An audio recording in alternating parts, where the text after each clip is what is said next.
ಈ ನಗರದಲ್ಲಿ ಆಗ್ಬೋದು, ಈಗ ನಗರ ಮುನ್ಸಿಪಲ್ ಬರುತ್ತಲ್ವಾ, ಸೊ ಅದರ ವ್ಯಾಪ್ತಿಯಲ್ಲಿರ್ತಕ್ಕಂಥ ಒಂದು ಇದರಲ್ಲಿ ಶೌಚಾಲಯಗಳಿಗೆ, ಏನು ಸಾರ್ವಜನಿಕ ಶೌಚಾಲಯಗಳಿಗೆ ವಿಶೇಷವಾಗಿ ಹೆಣ್ಣುಮಕ್ಳು ಹೋಗೋದಕ್ಕೆ ಇನ್ನೊಂದಕ್ಕೆ ಮತ್ತೊಂದಕ್ಕೆಲ್ಲ ಇಂದು last time D C sir ಬಂದಾಗೂ ಸಹ ಹೇಳಿದ್ರು, ಅದು ಇವತ್ತುವರೆಗೂ ಕಾರ್ಯರೂಪಕ್ಕೆ ಬಂದಿಲ್ಲ.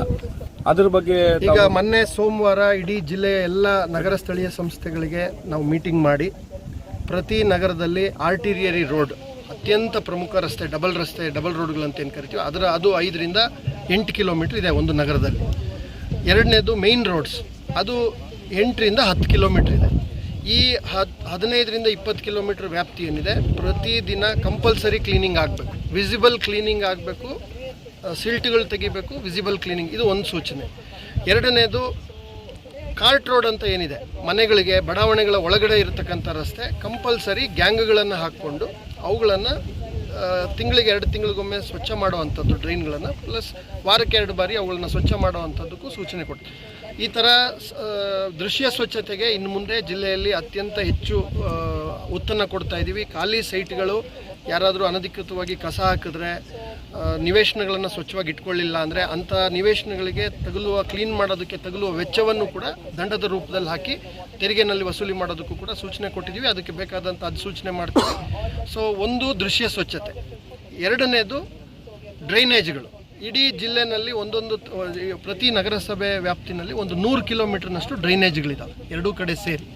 ಆ 100 ಕಿಲೋಮೀಟರ್ನನ್ನು ತಿಂಗಳಿಗೆ ಒಂದು 20 ಕಿಲೋಮೀಟರ್ನಂತೆ ಗುರಿ ಹಾಕ್ಕೊಂಡು ಎಲ್ಲ ಸಿಲ್ಟ್ಗಳನ್ನು ಕ್ಲೀನ್ ಮಾಡೋ ಅಂಥದ್ದಕ್ಕೆ ಈಗ ಕ್ರಿಯಾಯೋಜನೆ ಮಾಡ್ಕೊಳ್ಳೋಕ್ಕೂ ಹೇಳಿದ್ದೀನಿ.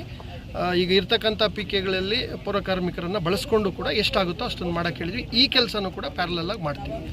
ಮೂರನೇದು ತಾವು ಹೇಳಿದಂತೆ ಸಾರ್ವಜನಿಕ ಶೌಚಾಲಯಗಳು, ಇವುಗಳಿಗೆ ಏನಾಗಿದೆ, ಈಗ ಇರ್ತಕ್ಕಂಥ ಶೌಚಾಲಯಗಳನ್ನು ನಮ್ಮ PDDUDCನಲ್ಲಿ ತಾಂತ್ರಿಕ ವಿಂಗಿಂದ ಅಸೆಸ್ ಮಾಡಿ 1 ವಾರದೊಳಗಡೆ ನಗರಸಭೆ ವ್ಯಾಪ್ತಿನಲ್ಲಿ ಕನಿಷ್ಠ 8 ರಿಂದ 10 ಲೊಕೇಶನ್ನು ಮತ್ತು ಇತರೆ ಪಟ್ಟಣ ಪಂಚಾಯಿತಿಗಳಲ್ಲಿ 4 ರಿಂದ 5 ಲೊಕೇಶನ್ ಐಡೆಂಟಿಫೈ ಮಾಡೋಕ್ಕೆ ಹೇಳಿದ್ದೀವಿ. ಎಲ್ಲ ಕಡೆ ತುಂಬ ಗುಣಮಟ್ಟದ ಕೆಲಸ ಮಾಡಿ ಹೊಸ ಶೌಚಾಲಯಗಳನ್ನು ಮಾಡ್ತೀವಿ. ಯಾವ್ಯಾವ ಶೌಚಾಲಯ ಇದೆ ಅದನ್ನು ಸುಸಜ್ಜಿತವಾಗಿಡೋದಕ್ಕೂ ಕೂಡ ಮುಂದಿನ ದಿನಗಳಲ್ಲಿ ಕ್ರಮ ತಗೊಳ್ತೀವಿ. ವಿಶೇಷ ತೆರಿಗೆ ಅಭಿಯಾನ, ಈ ಥರ ಅನೇಕ ಕೆಲಸಗಳಿದ್ದಾವೆ. ಮುಂದೆ ನಿಮ್ಗೆ ಅದರ ಮಾಹಿತಿ ಹಂತವಾಗಿ ಕೊಡ್ತೇನೆ.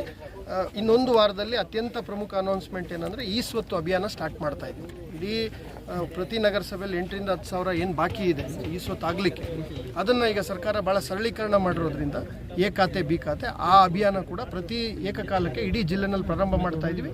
ಅದಕ್ಕೆ ಈಗಾಗಲೇ ಸುತ್ತೋಲೆಗಳು, ಹೇಗೆ ವಾರ್ಡ್ಗೆ ಹೋಗಿ ಮನೆಗೆ ಯಾರ್ಯಾರ್ದು ಈ ಸ್ವತ್ತಾಗಿಲ್ಲ ನಾವೇ ತಿಳುವಳಿಕೆ ಪತ್ರ ಕೊಡ್ತೀವಿ, ಮಾಹಿತಿ ಕೊಡ್ತೀವಿ, ಕನಿಷ್ಠ ದಾಖಲೆಗಳನ್ನು ಅವರಿಂದ ಪಡೆದು ಈ ಸ್ವತ್ತು ಮಾಡಿಕೊಡೋ ಅಂತ ಒಂದು 2 ತಿಂಗಳ ಅಭಿಯಾನವನ್ನು ಚಾಲನೆ ಕೊಡ್ತಾ ಇದ್ವಿ. ಅದಕ್ಕೆಲ್ಲ ಪೂರ್ವ ಸಿದ್ಧತೆ ಆಗಿದೆ. ಅದು ಬಂದಂಥ ಸಂದರ್ಭದಲ್ಲಿ ನಾನು ಈಗ ಸರ್ ಬೇಸಿಗೆ ಆರಂಭ ಆಗಿದೆ ಸರ್. ಈಗ ತಾಲೂಕು ಆಫೀಸಲ್ಲಿ ಈಗ ವಾಟರ್ ಏನು ಸಾರ್ವಜನಿಕರಿಗೆ ಕುಡಿಯೋ ನೀರಿನ ವ್ಯವಸ್ಥೆ ಇದೆ ಅದು ಸ್ಥಗಿತ ಆಗಿದೆ. ಅದನ್ನ ನಾನು ತಮ್ಮ ಕಡೆಯಿಂದ ರೆಡಿ ಮಾಡಿಸ್ಕೊಡೋಂಥದ್ದು ಸಾರ್ವಜನಿಕರಿಗೆ ಅಂಥವೆಲ್ಲ ಗಮನಕ್ಕೆ ತಗೊಂಬನ್ನಿ. We will address. ಸರಿ ಸರ್.